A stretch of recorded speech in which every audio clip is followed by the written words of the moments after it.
Oh, please begin. Oh, okay. Hello. Good afternoon, I guess. Thank you for inviting me to speak about neurocognitive manifestation in CFS from the perspective of a clinical neuropsychologist. Before I start, can you see my slides and can you hear me? We can hear you. Oh, well, I think that's over there. Adriana, can you increase her volume so we can hear her better? Okay. Well, we can see your slides, and we'll just have to listen hard. Yeah. All right. So as I said, I'm going to talk about neurocognitive function or manifestations in ME/CFS from the perspective of a clinical neuropsychologist. I have evaluated individuals with chronic fatigue syndrome as a researcher since about 1996 and have been in private and faculty practice since about 2000. As a clinical neuropsychologist, I specialize in the assessment of patients with cognitive difficulties that also have symptoms of chronic fatigue and persistent pain. Before I launch into the substance of my presentation, I will give you a brief outline of what I plan to cover in the time that you allotted to me. I will first briefly explain why I think it is important to talk about cognitive function in ME/CFS. Then I will give you a brief snapshot of how cognitive dysfunction in ME/CFS often presents itself in my practice. Following that, I will briefly lay out how I conceptualize and evaluate cognitive dysfunction in ME/CFS, offer my opinion about what an effective and reliable assessment of cognitive function in ME/CFS should focus on, and will provide you with the comprehensive neuropsychological assessment battery I give routinely to my ME/CFS patients as an example. Finally, I will focus on how research from our laboratory supports my understanding of cognitive function in ME/CFS, and then will provide you with some suggestions for the general practitioner about how to approach screening for cognitive dysfunction in their ME/CFS patients. As you well know, about 90% of patients with ME/CFS report cognitive dysfunction or brain fog as a significant symptom of their illness. Most common symptoms reported by those afflicted include problems with attention and concentration, poor memory, and a marked reduction in their ability to efficiently prioritize information and behavioral tasks to effectively engage in multitasking. To be able to multitask is an increasing desirable and necessary cognitive skill in today's social and professional environment. Deficiencies in this skill can be extremely disabling. Cognitive symptoms have also been recognized as an important illness symptom in every existing ME/CFS case definition that I know of. Therefore, it is necessary for practitioners to recognize their presence and nature and have an idea about what the social and professional consequences are for patients. Finally, the neuropsychological assessment of cognitive symptoms is an objective criterion that is used for disability claims. A patient with ME/CFS is not considered disabled by the Social Security Administration simply because they have symptoms consistent with a case definition of ME/CFS. They actually have to show the, quote, existence of a medically determinable impairment, that is, one that can be shown by medical evidence consisting of medical signs, symptoms, and laboratory findings, end quote. So at this point in time, a neuropsychological evaluation qualifies as objective evidence for those disability claims.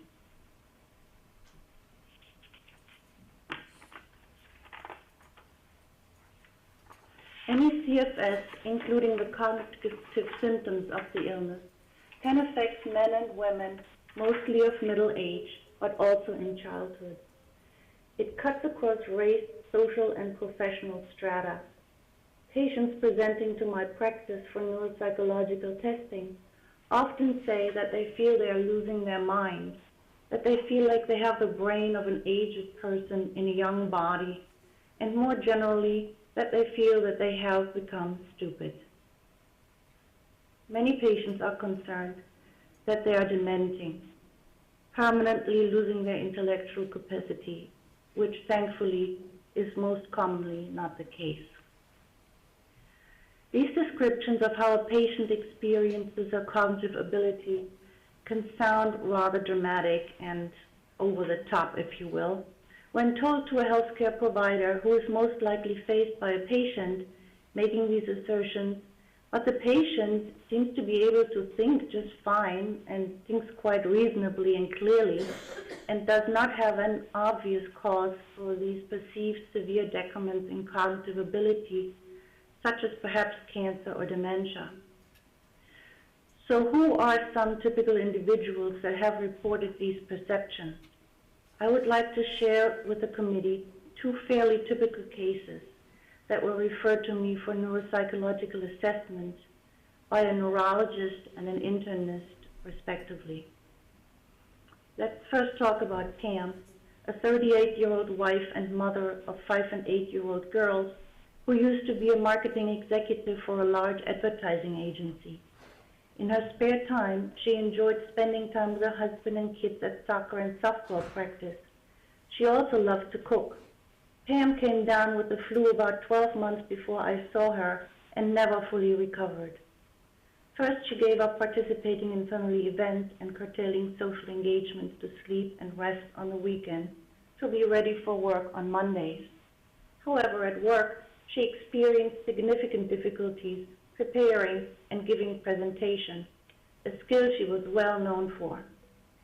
Pam was not able to convert her job into a part-time position and stopped working about 8 months after illness onset. She has a hard time doing household chores. Cooking is a task that completely overwhelms her. Even organizing herself to take a shower is a major undertaking. Her husband is supportive of her, but the financial and emotional strains put on the family are beginning to show. Pam is scared about what will become of her and her family. She feels useless and like a burden to everybody. The second brief story is about Robert, a 58-year-old international lawyer. He's single. He used to be stationed in London but moved back to New York to be closer to family. He still perceives himself as a successful lawyer. Due to the international aspects of his business, he gets to the office by 7 a.m. However, by 11 a.m., he is so fatigued that he needs to take a nap under his desk or in the bathroom. He prefers phone conferences to face-to-face meetings now because he can make notes for himself. However, this practice has started to prove difficult as well, as his notes have become a lot spottier over the recent past, and he's not able to reconstruct his conversation based on those notations. Robert used to deal with a number of cases at a time. Now he's looking for excuses to avoid that. His boss has noticed that his billable hours have gone down, and Robert is afraid he'll lose his job. His social life has deteriorated as well as he allocates all energy available to him to maintain his professional edge. These two stories may sound, again, over the top to the listener, but I can tell you from my personal experience that they are fairly typical of the people I see in my practice.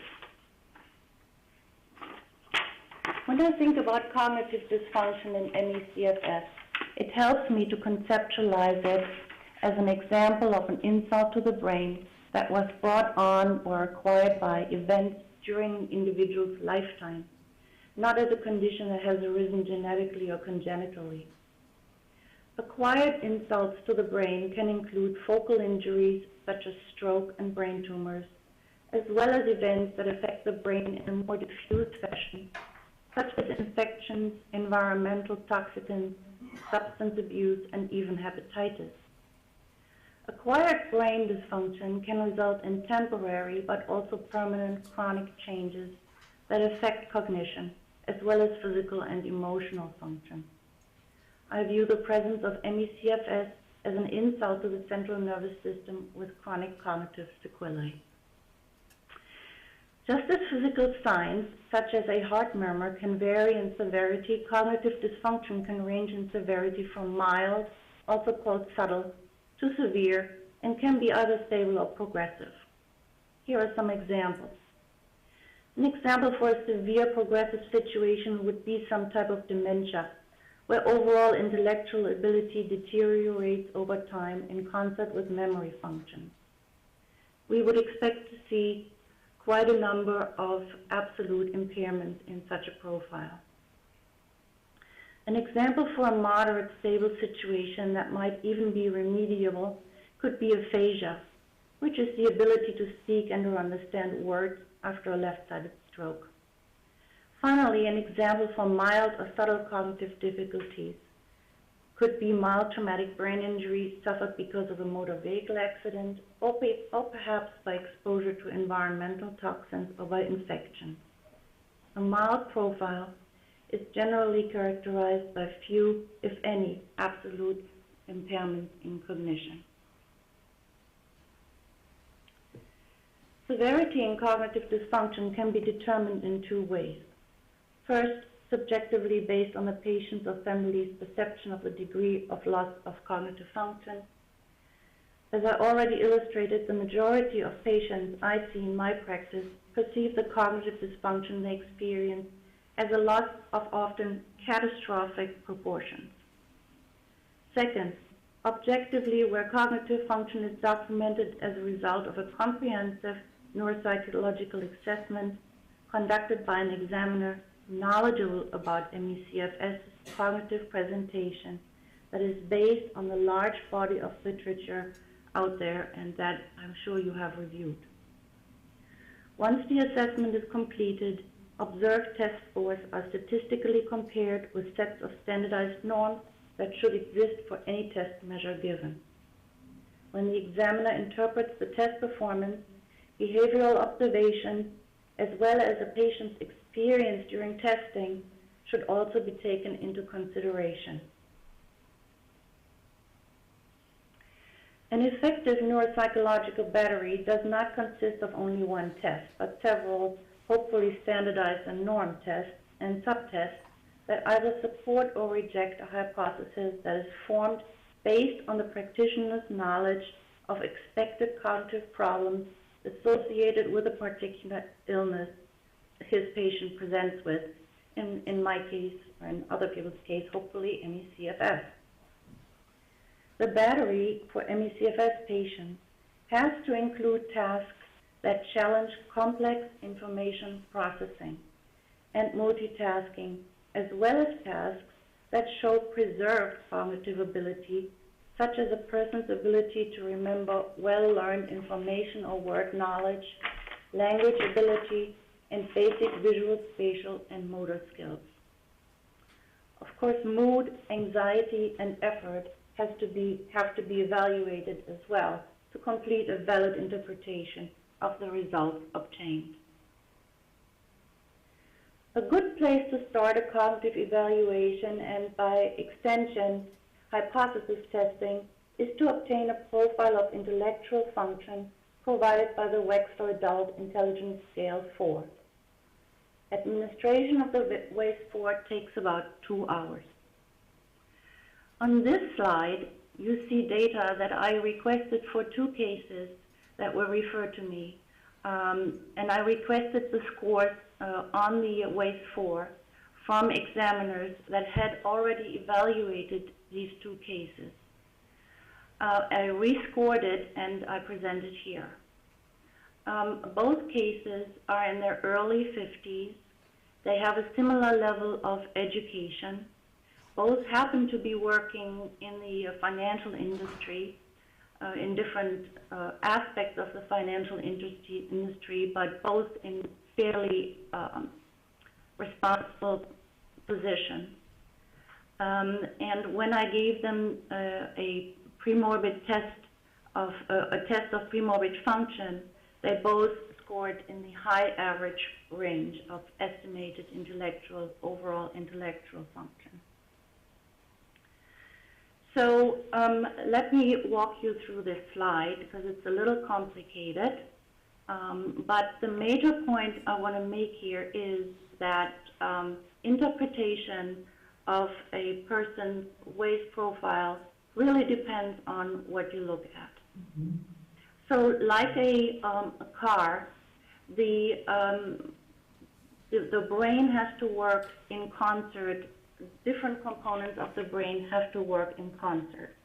The WAIS-4 has been conceptualized and psychometrically developed to do that in a way by dividing overall intellectual function into 4 components.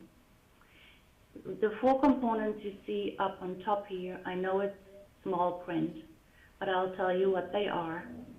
It's the verbal comprehension index, the perceptual reasoning index, the working memory index, and the processing speed index. Together, they give you an estimate of full-scale IQ, right over here. The examiners that looked at these 2 cases concluded, based on their evaluation, which included the WAIS-4 profiles, but also other neuropsychological tests, that both individuals' overall cognitive level was within the normal range, and so therefore no cognitive impairment was to be found. If you look at case number 2, that is actually a true statement as well as a correct statement, because we see very little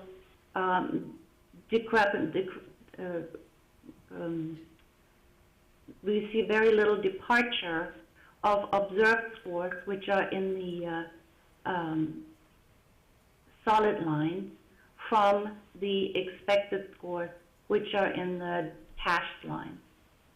However, in case 1, the examiner also concluded that this individual was not cognitively impaired, but was functioning well within the normal range, even though he decreased his overall intellectual function from high average levels to low average levels, but within normal range is within normal range.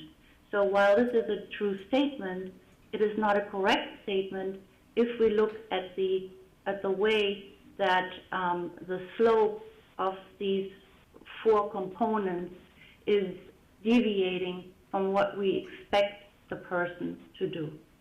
Not only are these scores deviating from what we expect of the person, but they are also different from each other. Let's see, next slide. And we see this here. This is case 1, and I graphed here the individual components and what they look like. I told you before that ME/CFS patients are doing worse on tasks that challenge their processing speed and working memory. Therefore, they do worse on anytime tasks or on tasks that require the absorption of complex information. Patients do quite well on non-time tasks, which are part and parcel of the verbal comprehension index. And you can see here, the person performs quite well, actually in just as what we would expect. However, when we go down the line, the other indices include timed as well as untimed tasks. You can almost see which ones are the timed tasks. It's block design, it's arithmetic, and it's both of these processing speed tasks. Poor performance on these 3 indices pulls down his overall intellectual function.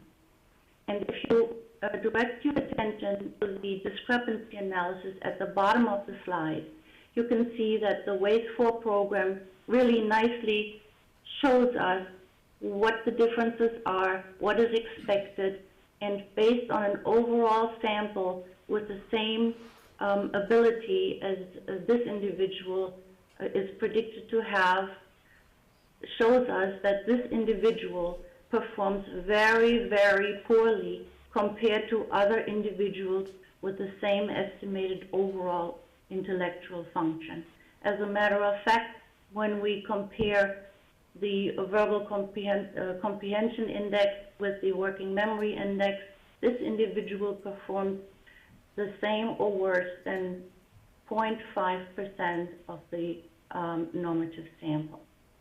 So if the examiner concludes that this particular individual has no cognitive impairments, I would argue that that is a wrong statement.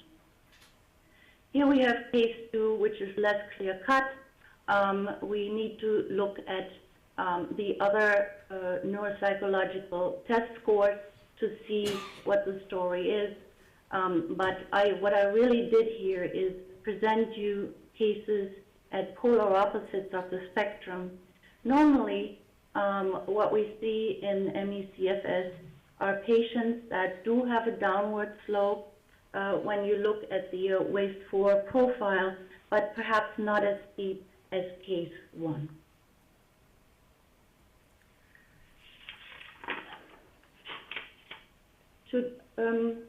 In order for me to evaluate somebody fully, as I said, I give the WAIS-4 adult intelligence scale, but I also give a battery of other tests. I usually administer this particular comprehensive neuropsychological test battery to my patients to tap into areas of potential strength and weakness.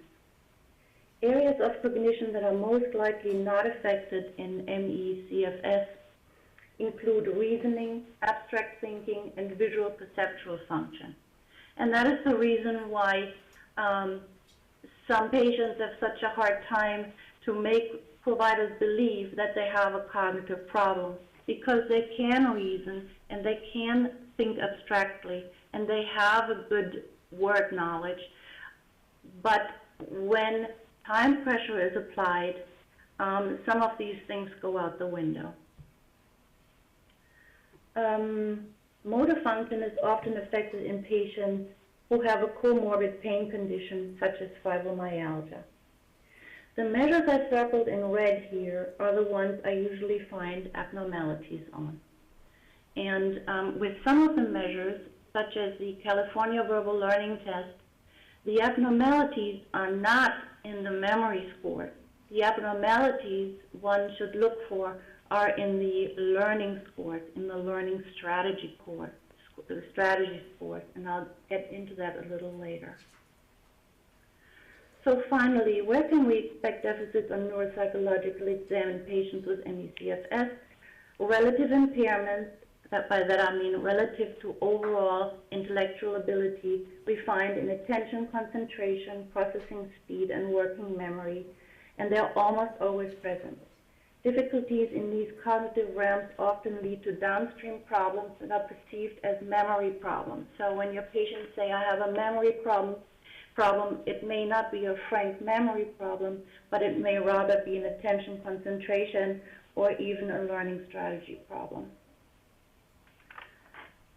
Testing frank verbal and visual memory is often not affected, and at first look, learning of novel information is actually quite good in our patients. However, upon closer examination, it is often the case that the patient is experiencing changes in learning strategy, as I mentioned before. So instead of more high-level learning strategies that she used before getting sick, many ME/CFS patients use haphazard learning strategies to hold on to any piece of information they can. This leads to poor absorption, encoding of information, and storage of partial information, which is often perceived as a memory problem. In summary, a neuropsychological profile of ME/CFS patients generally presents as a profile of mild or subtle overall cognitive dysfunction when the practitioner mostly relies on interpretation of summary scores, such as the full-scale IQ, as I showed you earlier. Or also relies on statistical cutoff scores in other tests in the batteries. For illnesses with diffuse brain involvement, such as ME/CFS, it is necessary to evaluate test scores within the context of the overall intellectual ability. That is so important to gain an accurate understanding of the discrepancy between expected and observed ability. In general, a neuropsychological profile in ME/CFS can be differentiated from profiles reflecting dementia or other neurological disorders. Given that findings on neuropsychological exam are often considered mild by examiners, yet the perception of the cognitive deficit is reported as severe, we wanted to know whether there were differences in brain function that could explain this discrepancy. We used the verbal working memory test as a probe during fMRI exposition to determine whether the brains of individuals with ME/CFS react differently when challenged by a cognitive task that requires quick absorption of new information with sequenciability to prioritize incoming information and almost simultaneous efficient processing of the information based on pre-established rules. This is the typical setup for multitasking in everyday life. At the same time, we assess the behavioral performance of our ME/CFS patients. We control statistically for age and differences in mood, anxiety, and self-reported mental fatigue scores between healthy controls and ME/CFS participants. Importantly, we graded controls and patients on behavioral task performance prior to recruitment into the study in an effort to address issues of motivation. The results of our study showed that when the task was easy and serial, no problems arose. The brain signal was the same in both control and ME/CFS groups. However, when the task got more complex, quicker processing speed and better sequencing and prioritization was required to provide output efficiently. Then the ME/CFS patients needed to recruit greater brain resources. They needed to work harder. As you can see pictured here, we saw significant differences in the brain pictures of ME/CFS patients during the MPASEC task, that is the verbal working memory task. Here in the middle row, you can see them. Here in the middle row. You can see that ME/CFS patients needed to recruit more areas in the parietal regions and the supplementary motor cortex. Here. And then we did the subtraction analysis here, and these are the areas that patients with ME/CFS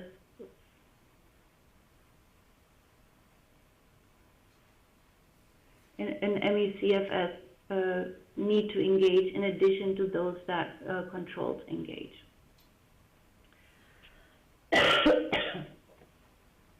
However, behavioral performance, as shown on the graph here on the right, was the same.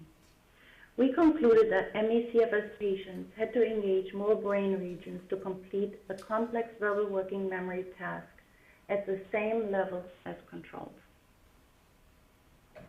It is important to note that the areas of increased signal change are related to shifts in attention, automatic information processing, and maintenance of temporal order. The recruitment of these brain regions was related to ME/CFS patients' report of mental fatigue. Many of you may have heard that when undergoing a neuropsych eval, the patient is sometimes referred to as not trying hard enough. She looks fine, there is nothing wrong with her. fMRI data from our lab have shown that in general, ME/CFS patients do not amplify their cognitive problems, but in fact have severe cognitive problems due to changes in the brain that might not be picked up by insensitive neuropsychological measures or unknowledgeable practitioners that do not interpret test results carefully. Lack of effort was not a factor in our research study. Likewise, in all my years of practice, the large majority of ME/CFS patients put full effort into completing the neuropsychological evaluation I gave them as best as they could. Based on our research, ME/CFS patients can achieve a behavioral performance similar to that of healthy control, but with additional mental effort when the tasks require efficient and quick information processing and effective online sequencing and prioritization.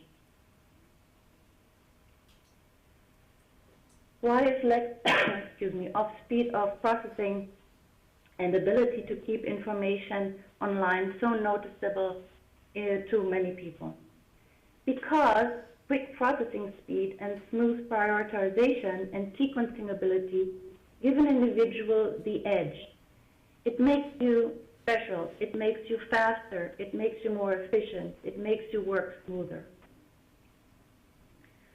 It is what makes people stand out, being able to do things at the same time. Well, what is basically lost in patients with ME/CFS is the effortless function, the automaticity of doing things. People can't walk and chew gum at the same time anymore. They have to do things serially instead of simultaneously. For ME/CFS patients, tasks previously considered mundane become effortful. Finally, the mental exertion doesn't just last for the time that the ME/CFS patient completes a task. Mental exertion lasts much longer, based on data from a new study out of Australia that shows that mental effort exerted by patients with ME/CFS leaves them in a state of exhaustion for far longer than control. In fact, in this study, it took ME/CFS patients on average 57 hours to recuperate versus 7 hours for the control group. If you take this into consideration and you think back of the stories I told you about my patients, how will they ever catch up? It's almost impossible.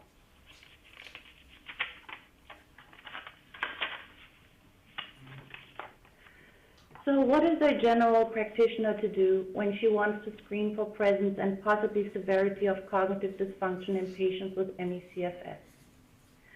Well, dementia screens such as the mini mental state exam or the mini COG or the MOCA are not appropriate because they assess for frank memory problems, not poor information processing and working memory, and their cutoff scores are way too insensitive. Possible screens I could suggest from anecdotal experience could be serial 7s and a digit span sequencing task as used on the WAIS. However, in order to make these tasks sufficiently challenging for our patients, they should be administered over at least several minutes. Another idea is based on what patients report to me frequently. Many ME/CFS patients have a hard time driving after they become ill. In fact, many stop driving.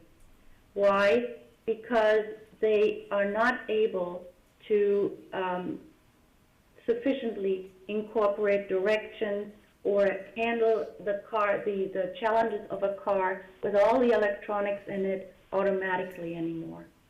So what I do sometimes in my practice is I give a patient a set of 6 or 7 steps of complex driving directions, and I request him to immediately and then 5 minutes later repeat them to me. Invariably, patients get maybe to step 3, but after that, the steps become scrambled and the patient gives up. So these are just some suggestions. They are not validated and they are not norms. It's just something to perhaps give a practitioner an idea of where his or her patient is at cognitively. My final thoughts are, if an evaluation of cognitive function is needed, if a practitioner decides that it's needed, refer to a clinical neuropsychologist knowledgeable about ME/CFS. Inquire whether that person does indeed know about ME/CFS and the cognitive profiles in that in that disorder.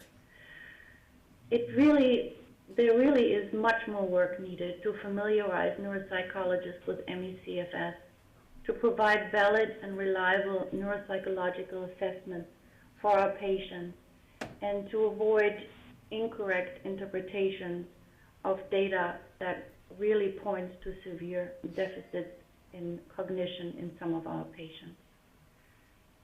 So I'm happy to answer questions. Thank you very much for your attention.